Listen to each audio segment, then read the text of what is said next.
So hi guys, welcome back. In this video, we will see how to enable UI shadow in the Roblox Studio 2026. So guys, as we know that, Roblox is now dropped the shadow feature. So Roblox natively support drop shadow and the blur effect through the UI shadow instance, eliminating the need for external tools like Photoshop or the manual imaging label workaround.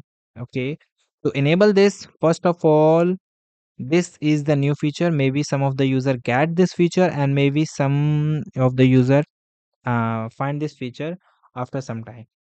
Okay, so open your Roblox, click the option of files in the top left corner and select the beta features from the drop down menu and scroll and locate the new capabilities check box next it and save it.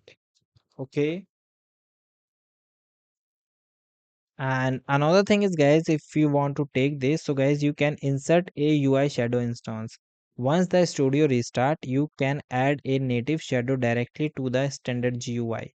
For this, navigate to the Explorer window on the right side of your screen. Locate the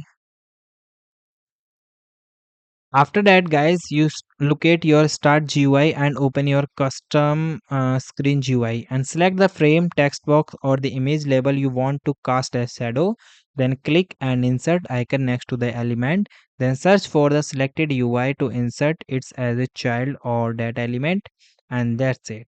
You also customize the shadow effect setting. So select the new UI shadow object in your Explorer to tweak its appearance using the property panel.